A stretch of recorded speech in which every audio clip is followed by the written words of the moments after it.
पंचकुला से कोटक महिंद्रा और UCO bank fraud मामले में हरियाणा पुलिस ने की है कार्रवाई। कई जगहों पर बैंकों में हो रही है जांच। पंचकुला में कोटक बैंक की 5 शाखाएं कई घंटे बंद रखी गई। यूको बैंक की 3 शाखाएं कई घंटे बंद रखी गई हैं। सभी शाखाओं को 2 घंटे बंद रखने के बाद भी खोला गया है।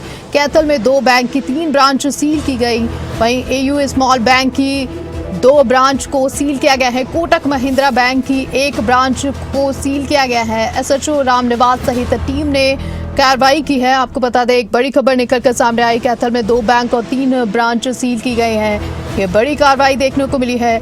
आपको बता दें, यूको स्मॉल बैंक की 2 ब्रांच को भी सील किया गया है। कोटक महिंद्रा बैंक की 1 ब्रांच को सील किया गया है।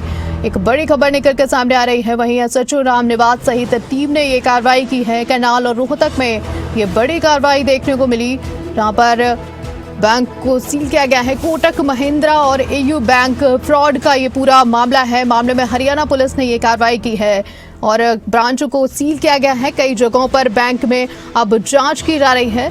हरियाणा पुलिस ने ये कार्रवाई की है। पूरा फ्रॉड का पूरा मामला है, जिसमें 1-2 ब्रांच को सील भी किया गया है। पंचकुला में कोटक बैंक की 5 शाखाएं और यूको बैंक की 3 शाखाएं कई घंटे तक बंद रखी गई। वहीं सभी शाखाओं को 2 घंटे बंद रखने के बाद खोला गया है।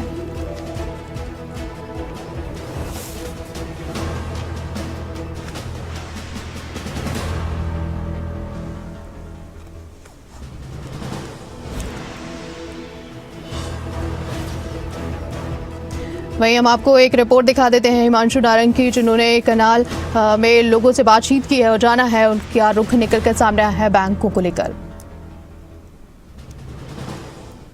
पंचकुला के अंदर कोटक महिंद्रा बैंक की 1 ब्रांच ने घोटाला किया, फर्जीवाड़ा किया।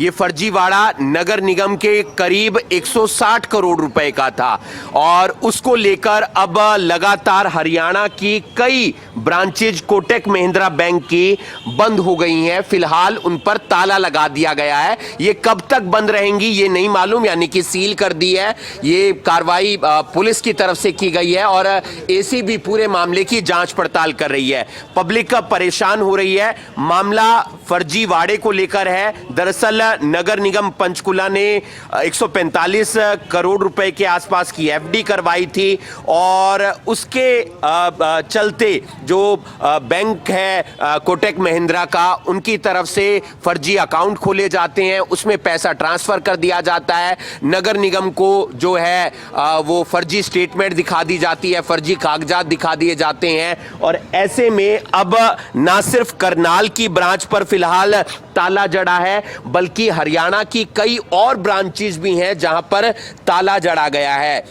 ये सील कर दी हैं, कब खुलेंगी कुछ नहीं पता, लेकिन पब्लिक जरूर परेशान हो रही है क्योंकि यहां पर अपने काम के लिए आए हैं। किसी को चेक जमा करवाना है, किसी को किस्त के पैसे भरने हैं, किसी को अकाउंट से पैसे निकलवाने हैं और इसके चलते पब्लिक परेशान हो रही है। जो पंचकुला के अंदर घोटाला हुआ है उसमें गिरफ्तारियां भी हुई हैं। एसीबी पूरे मामले की जांच पड़ताल कर रही है, लेकिन उसके चलते जो बाकी ब्रांचेज फिलहाल बंद की गई हैं उसके कारण आम पब्लिक परेशान होती हुई नजर आ रही है। खबरें अभी तक के लिए करनाल से हिमांशु नारंग। पानीपत का भी रुख कर लेते हैं। क्या पानीपत में भी इस तरह की किसी कार्रवाई को लेकर सरगर्मी है बैंकों पर? एक रिपोर्ट आपको दिखाते हैं हमारे सहयोगी प्रदीप रेड्डू की। इस वक्त की बड़ी खबर यह है कि हरियाणा सरकार ने कुछ निजी बैंकों पर बड़ा एक्शन लिया है। जो कथित घोटाला 160 करोड़ का इन बैंक से सामने आया था और ये बात निकलकर सामने आ रही थी कि बैंक के जो अधिकारी हैं वो पुलिस जांच में सहयोग नहीं कर रहे हैं, तो बैंक को यहां अनौपचारिक रूप से क्लोज किया गया है। विजिलेंस के कुछ अधिकारी बैंक के बाहर मौजूद है, कुछ बैंक के जो अधिकारी है वो अंदर भी मौजूद है, लेकिन बाहर जो है मैं दिखाना चाहूंगा, एक बार दिखाए।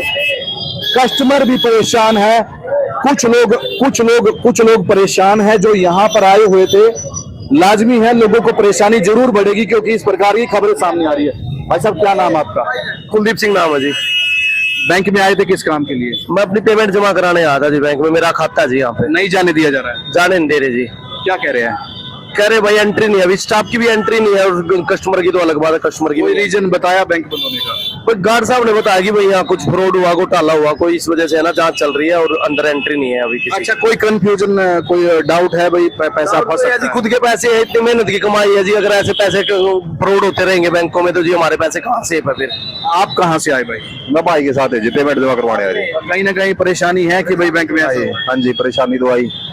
क्या नाम आपका? अंकित नाम है जी। तो ये दोनों बैंक में आए थे, लेकिन जो सुरक्षा कर्मी हैं उनकी तरफ से कहा गया कि बैंक का कार्य बंद है। मैं फिर दिखाना चाहूंगा, विजिलेंस के अधिकारी यहाँ पर मौजूद है, उनके पहरे में अनौपचारिक रूप से क्लोज किया जा रहा है। पूरे हरियाणा के अंदर बड़ी कार्रवाई हरियाणा सरकार की तरफ से, क्योंकि बात निकल कर ये सामने आ रही है कि जो कथित तौर पर 160 करोड़ रुपए का घोटाला था, कहीं ना कहीं उस जांच में इन बैंक ने उसमें सहयोग करने से मना कर दिया। उसके बाद ये बड़ी कार्रवाई हुई। मैं फिर तस्वीरें दिखा रहा हूं यहाँ पर।